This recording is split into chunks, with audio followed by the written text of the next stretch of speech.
veux avoir cette fille. Je veux avoir cette fille.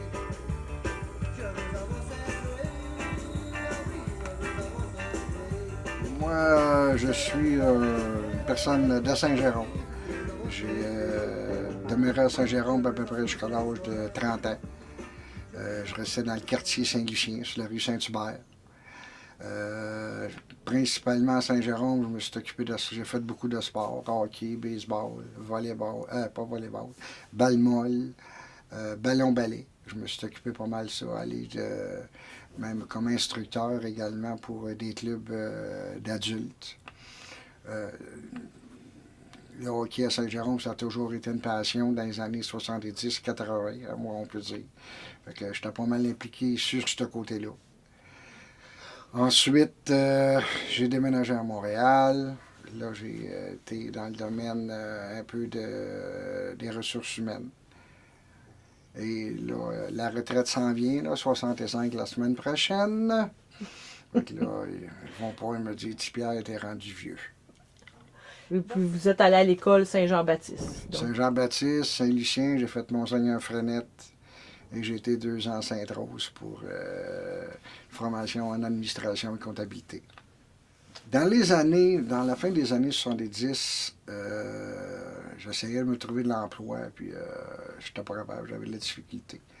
Fait que j'avais Lionel Giraud, Little Beaver, qui connaissait déjà mes parents. Fait que c'était un contact, on peut dire, peut-être indirect.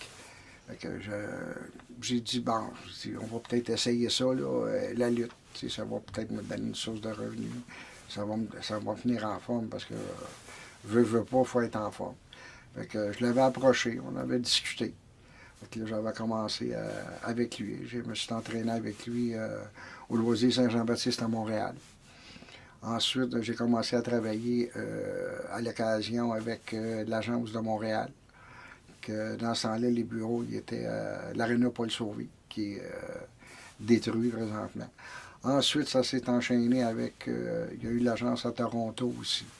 Ensuite, il y a eu la WWF et il y a eu différentes autres associations là, aux États-Unis, Nouveau-Brunswick et en Ontario que j'ai travaillé là-dessus. Environ, je dirais peut-être 8 ans environ. J'ai fait de la lutte professionnelle. Oui. Ma dernière année que j'ai été à l'école à Sainte-Rose, à l'école commerciale, il y a un Italien, puis ça, je me suis toujours rappelé de son nom, qui s'appelait Amadeus Deo. Puis lui, il est arrivé une journée, il m'a appelé Poncho comme ça. Pourquoi? Je ne le sais pas, mais c'est un nom qui a toujours resté. Ça j'ai toujours demandé, puis j'ai essayé de le rejoindre une année sur Facebook, je n'avais pas été capable. Mais ça vient de là. Ça vient des années 70-71. Avant même que vous soyez lutteur, vous étiez déjà Poncho. Ah ouais. OK. Lionel Giroux, lui, au moment où vous le contactez, est-ce qu'il est encore dans le domaine de la lutte ou il est encore dans le domaine de la lutte, il fait encore de la lutte. On a fait plusieurs programmes ensemble, on a fait des voyages ensemble également. Eu la chance d'aller en Arabie, au Koweït, j'ai été à Hawaii, j'ai été dans les îles Samoa. Et si on regarde le territoire des États-Unis, là, si vous regardez peut-être Washington, Pittsburgh, Baltimore, là, à partir de là, venez-vous-en vers la côte Est. J'ai pas mal fait toutes les grandes villes où il y avait des gros amphithéâtres comme Buffalo, Philadelphie, Madison Square Garden. que vous faisiez? Dites-vous que la lutte, c'est un spectacle. OK? Il y en a bien qui disent « Ah, c'est du fake, c'est du fake, c'est du fake. » Moi, je leur réponds « Embarque dans le ring. Tu vas voir. » Parce que si vous regardez ceux qui 6 pieds, 6 pieds 1, 6 pieds 2, quand ils se font, comme on dit en québécois, garocher à terre, il faut quand même, il faut que tu sois en forme, il faut que tu sois entraîné. Mais c'est un spectacle. C'est sûr que quand j'ai commencé, pas habitué de me faire bardasser de même, il y a des os et puis il y a des muscles à un moment donné j'ai découvert un peu au début. Mais je veux dire, c'est quand même un bon moyen pour être en forme, parce qu'on n'a pas le choix. Il n'y a pas juste simplement les galas de lutte ou les programmes de lutte. Dans le jour, là, il faut que tu te tiennes en forme. Si je regarde, mettons, quand j'étais en Arabie, des choses comme ça, là, à tous les jours, on était dans le gymnase. Il y en a qui faisaient du 3 heures, 2 puis 3 heures. Moi, je faisais environ 1 heure conditionnement physique, juste pour me tenir en forme, pour solidifier un peu la charpente. Ça tient en forme. Comment étiez-vous accueilli? Ah. Ben là, c'était, disons que Little Beaver, il a fait une période là, plus dans les années 50, 60, on peut dire. Puis c'est ça, là, moi, le monde me voyait un petit peu comme le successeur, un peu de... J'étais le partner souvent avec lui à Saint-Jérôme. Mais là, Poncho, là, il était connu de plus en plus sur ce côté-là, sur le côté de la lutte. Ça faisait chaud au cœur d'avoir des bonnes foules de même là, quand il me nommait. Là. Mon père, il n'a pas eu l'occasion parce qu'il est décédé avant. Mais ma mère, là, ça l'intéressait pas, elle voulait rien savoir de ça. Là. Son fils se fait brasser. Là. Il y a eu 2 McMahon. Il y a eu Vince McMahon, père et fils. Mais moi, j'ai travaillé avec le père au début. Ensuite, le père s'est retiré, fils. C'est eux autres les grands boss de la WWF. Là. Puis on voit encore à l'occasion Vince McMahon à la télévision. Eux autres, ils étaient très présents aux États-Unis. Là. J'ai vu un moment donné qu'il fallait des papiers spéciaux pour traverser. Donc, j'avais pas ça encore. Puis il m'a dit, va-t'en en douane. Puis il dit, arrive un douanier, donne-lui ce numéro de téléphone-là. Dis que tu t'en viens lutter, les papiers, tu les as pas reçus, dis qu'il appelle là. Ça a pris 10 minutes, les temples. Bonjour, merci, on passe. Parce que si vous regardez là, aux États-Unis, quand il y a des galas, il y a du monde, une affaire épouvantable. Et les petits gadgets qui vendent les drapeaux, les marionnettes, là, le monde sont maniaques de ça. C'est une source de revenus incroyable. Ah, ben Saint-Jérôme, quand j'étais aux États-Unis, je disais pas que j'étais de Saint-Jérôme, c'est Saint-Jérôme, ben, ça ne disait rien. Je venais de Montréal. Je venais de Montréal, Montréal, tu sais, que des là-dessus. Quand j'étais au Québec, ben là, au Québec, Ontario, je venais de Saint-Jérôme. Mais en dehors du pays, là, vrai comme Tiger Jackson, lui, il vient de Saint-Jean-sur-Richelieu. Lui, Tiger Jackson, lui, venait de la Floride quand on était en haut du Canada. C'est juste parce que pour un moment donné, pour que les gens qui sont dans l'aréna situent de quelle place que tu viens.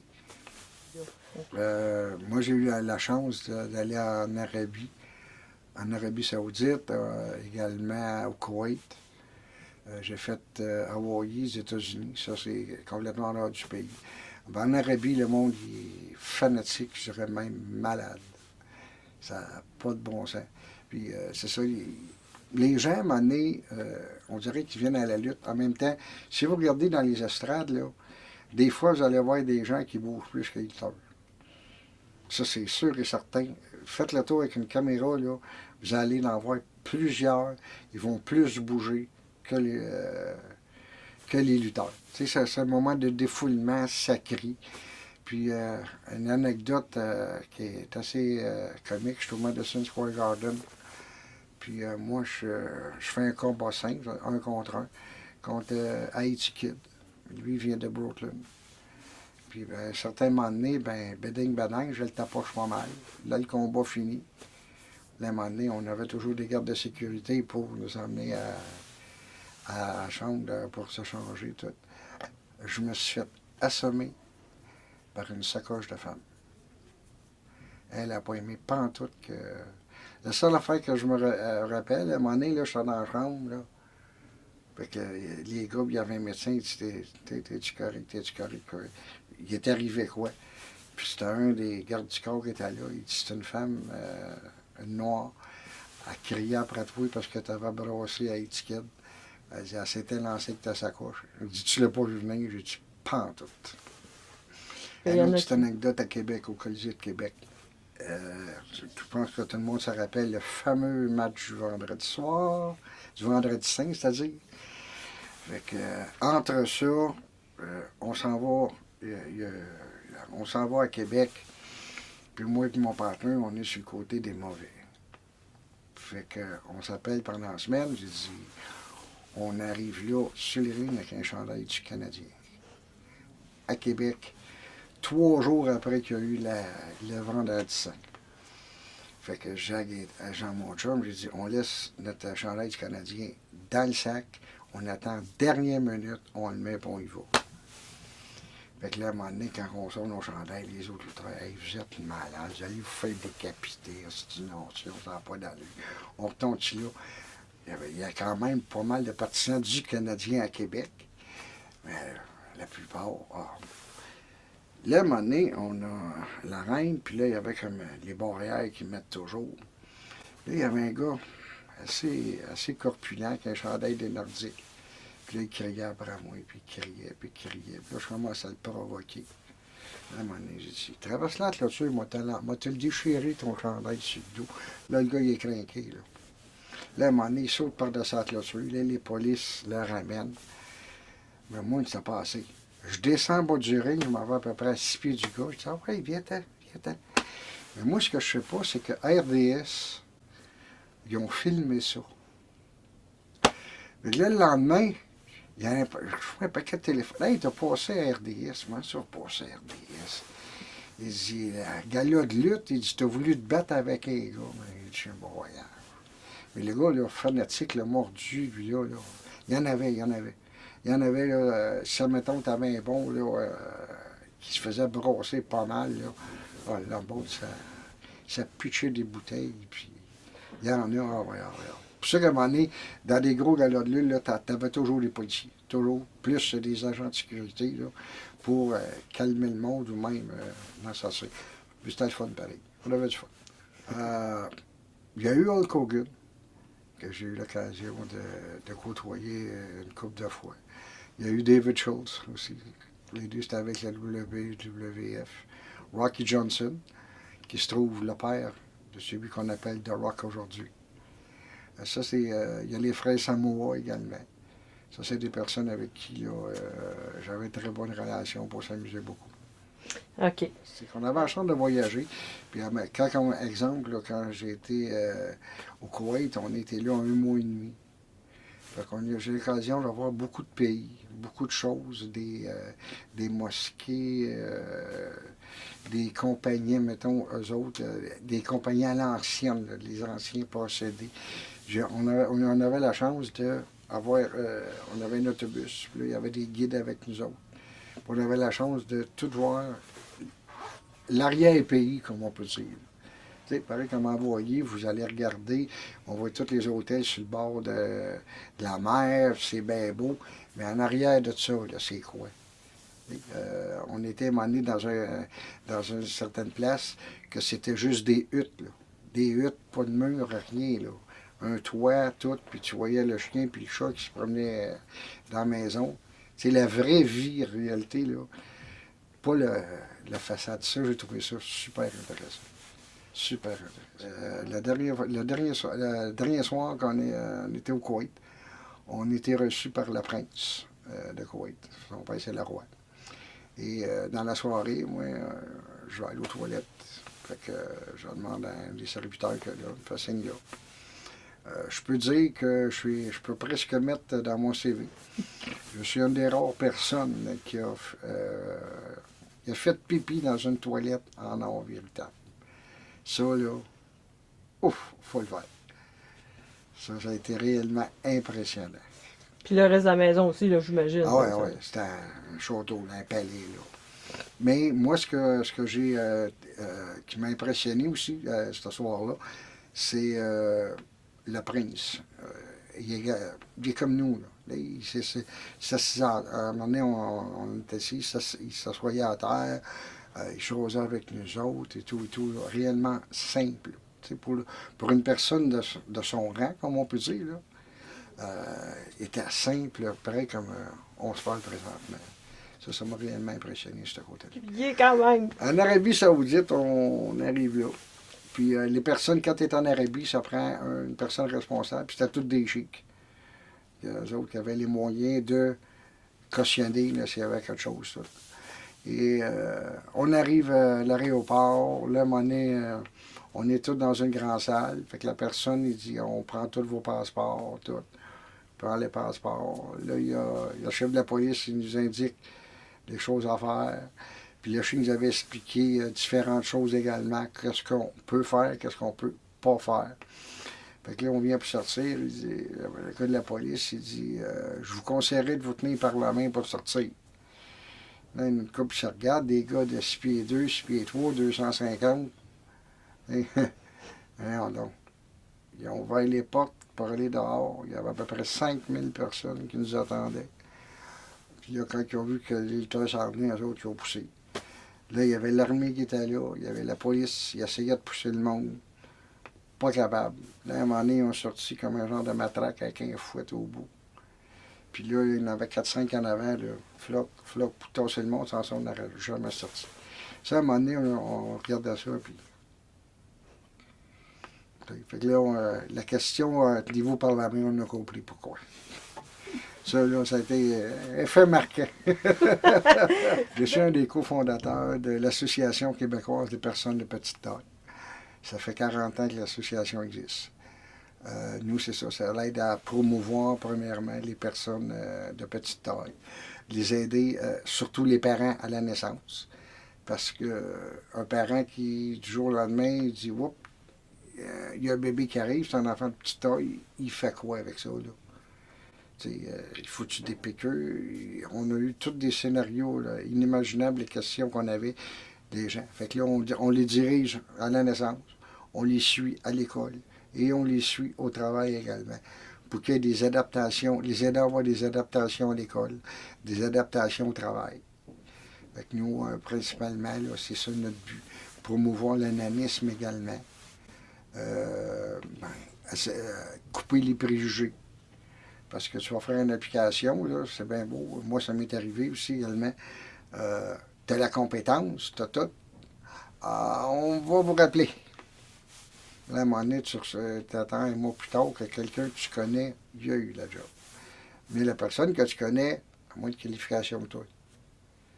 Fait que, tu peux pas arriver pour dire, aller aux normes du travail, commencer. Là, ça fait, en bon québécois, ça fait un chiant inutile. Mais regarde.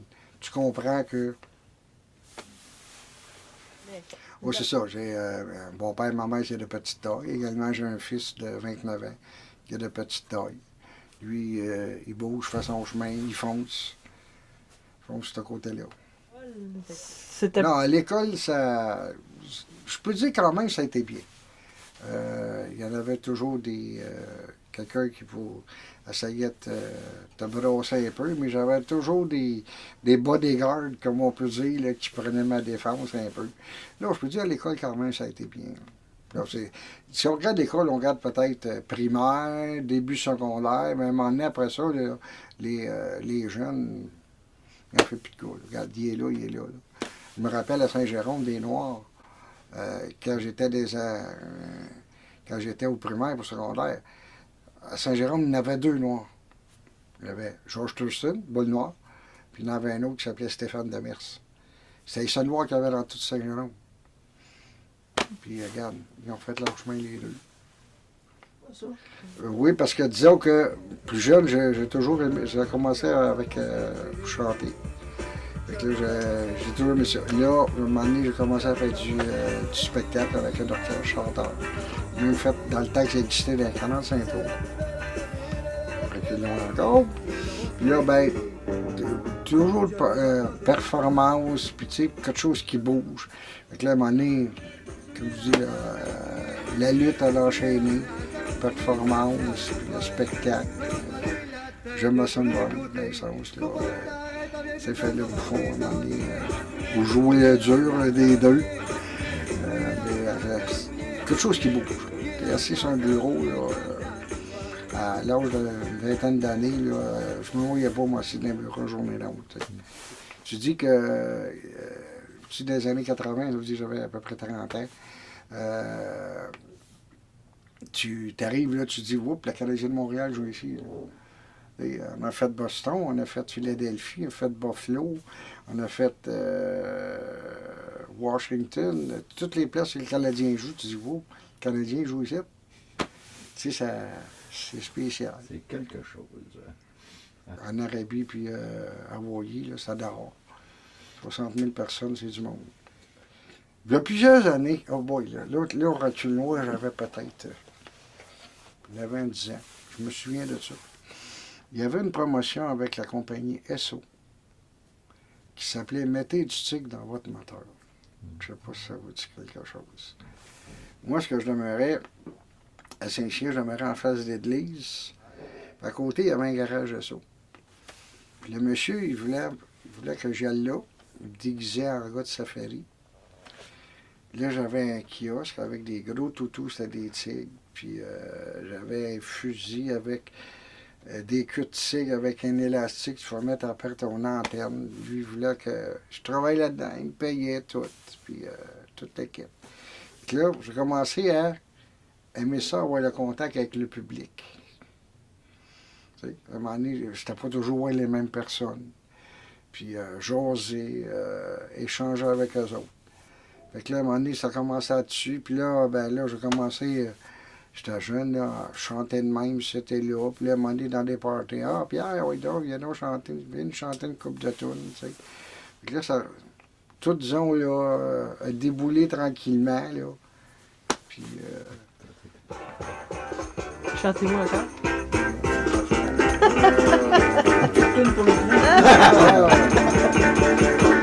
On va se taper demain, allez taper plus fort. Puis là, tenez-vous bien, c'est là que ça va souiller. Souiller dans la place, ça va souiller. Souiller dans la place, ça va souiller. Souiller dans la place, ça va souiller ta place ce soir. Ça va te aller la tête de tous les côtés. Faut pas que t'arrêtes, on vient juste de commencer. Ça va souiller. Souiller dans la place, ça va souiller. Souiller dans la place, ça va souiller. Souiller dans la place, ça va souiller ta place ce soir.